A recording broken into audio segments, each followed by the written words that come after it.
Hello दोस्तों, आज की इस वीडियो में मैं आपको झांसी के किले का इतिहास और झांसी के किले से जुड़ा रहस्य आपको इस वीडियो में बताऊंगी कि आखिरकार झांसी की रानी का जो अंग्रेज़ों के साथ युद्ध हुआ था उसके पीछे का कारण क्या था और इस युद्ध में क्या वास्तव में झांसी की रानी हारी थी या जीती थी। तो इससे जुड़ी पूरी जानकारी आपको इस वीडियो में पता चलेगी, तो वीडियो को पूरा लास्ट तक ज़रूर देखना, क्योंकि इसमें मैं आपको शुरू से लेकर अंत तक की पूरी जानकारी बताऊंगी। झांसी की रानी इतिहास में अपना नाम अमर कर गई हैं। उनका कारण उनकी स्वाभिमानता था। झांसी की रानी लक्ष्मीबाई का जन्म 19 नवंबर 1828 को हुआ था। फिर 1850 ईस्वी में झांसी की रानी और गंगाधर राव का विवाह हुआ। विवाह के पश्चात एक वर्ष बाद उनका पुत्र हुआ, जो 4 महीने बाद उनकी यानी उस पुत्र की मृत्यु हो गई। उस मृत्यु के यानी कि उस सदमे को राजा नहीं सहन कर पाए, लेकिन जाते वक्त उन्होंने जनता से एक पुत्र गोद लिया जिसका नाम था दामोदर दास। उसे यानी झांसी का राजा बनाया। उसके बाद में यानी गंगाधर राव की मृत्यु हो गई। फिर ये लड़ाई कैसे हुई, आखिरकार झांसी की रानी अंग्रेजों से क्यों लड़ी, इसके पीछे कारण क्या है। वैसे झांसी की रानी का जो किला है बहुत ही मजबूत है, यानी कि उस किले पर कोई भी आक्रमण नहीं कर सकता था, ऐसा बताया जाता था। पर इसके पीछे कारण ये है कि झांसी की रानी उस पुत्र को जो गंगाधर राव ने राजा बनाने की घोषणा की थी, झांसी की रानी ने दामोदर दास को राजा बनवाने की चाह कि अगला राजा दामोदर दास ही होगा।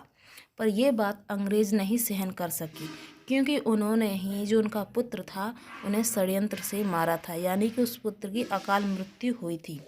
लेकिन अंग्रेज़ों के युद्ध में झांसी की रानी के साथ कोई भी नहीं था, लेकिन कई लोग थे जो उन्होंने उनका साथ दिया, जैसे कि तात्या तोपे और रानी के संयुक्त सेनाओं ने ग्वालियर के विद्रोही सैनिकों की मदद से ग्वालियर के एक किले पर कब्जा कर लिया और बाजीराव प्रथम के वंशज अली बहादुर द्वितीय ने भी झांसी की रानी का साथ दिया और रानी लक्ष्मीबाई ने उन्हें यानी कि उनका बहुत ही स्नेह उनके साथ रहा।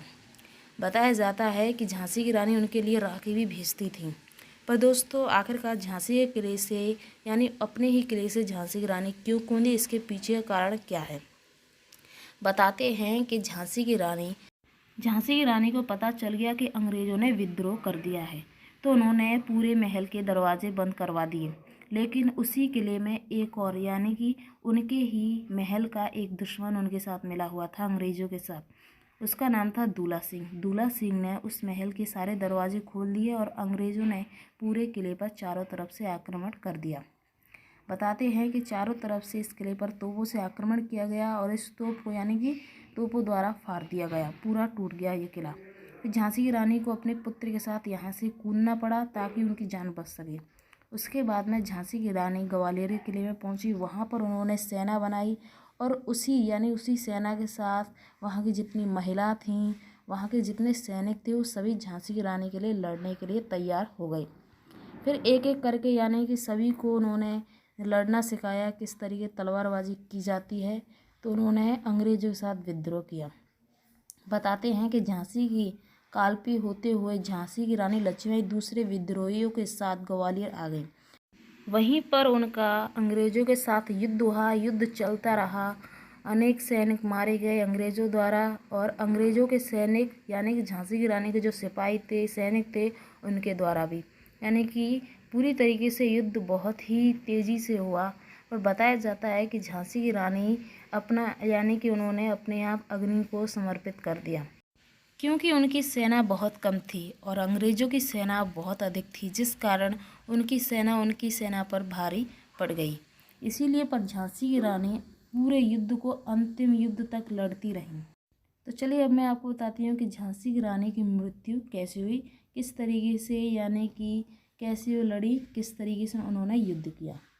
झांसी से कालपी होते हुए रानी लक्ष्मीबाई दूसरे विद्रोहियों के साथ ग्वालियर आ गई, लेकिन कैप्टन हुरोज के युद्ध योजना के चलते आखिरकार झांसी की रानी लक्ष्मीबाई गिर गईं। यानी उन्होंने हुरोज ने एक ऐसी योजना बनाई जिसके कारण झांसी की रानी घोड़े पे से गिर गई। गिरने के बाद उन्होंने ऐसा लगा कि चारों तरफ से सैनिकों ने उन्हें घेर लिया है, तो उन्होंने क्या किया कि वहीं पर आग जल रही थी, उसी में जाकर वो यानी खुद अपने आप अग्नि को समर्पित हो गई, लेकिन अंग्रेज़ों के हाथों से नहीं मरी।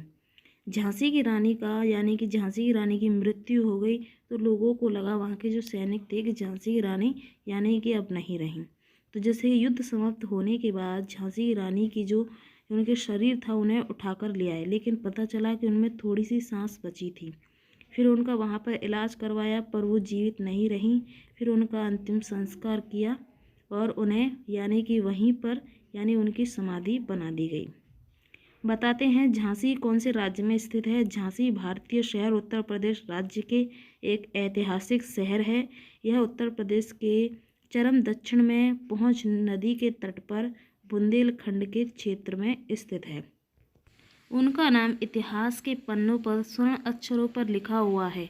झांसी की रानी के किले से जुड़ा इतिहास कि झांसी की रानी की याद दिलाता है कि किस तरीके से उन्होंने इस किले के लिए मर मिटने के लिए तैयार हो गई थी, पर दोस्तों वो अपने पुत्र यानी कि दामोदर दास को अधिकार नहीं दिला पाए।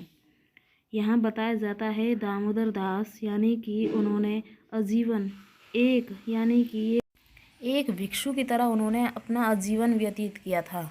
बताते हैं 70 करोड़ की प्रॉपर्टी जायदाद होने के बावजूद भी एक भिक्षु की तरह जीवन जिए हुए। दोस्तों झांसी रानी ने जितना हो सका था उन्होंने उतना लड़ा अंग्रेज़ों के खिलाफ। तो दोस्तों ये है झांसी के किले का इतिहास और झांसी के किले से जुड़ा रहस्य। रानी लक्ष्मीबाई अंग्रेज़ों द्वारा उन्होंने कई अंग्रेज़ों को यानी ख़त्म किया था। ज़्यादातर अंग्रेज़ झांसी की रानी से बच नहीं सके थे। उन्होंने हर एक अंग्रेज़ को यानी कि धूल चटाई थी। तो दोस्तों ये है झांसी के किले का इतिहास। जब भी झांसी के किले की बात आती है तो झांसी की रानी लक्ष्मीबाई का ही नाम आएगा। तो आई होप कि आपको ये वीडियो पसंद आया होगा। वीडियो पसंद आए तो वीडियो को लाइक और चैनल को सब्सक्राइब ज़रूर कर लेना। साथ में नोटिफिकेशन बेल को भी ऑल पर क्लिक ज़रूर कर लेना, जिससे कि आपको ऐसी नई इंटरेस्टिंग वीडियो देखने को मिलती रहे। चलिए हम मिलते हैं आपको नेक्स्ट वीडियो में, तब तक के लिए बाय।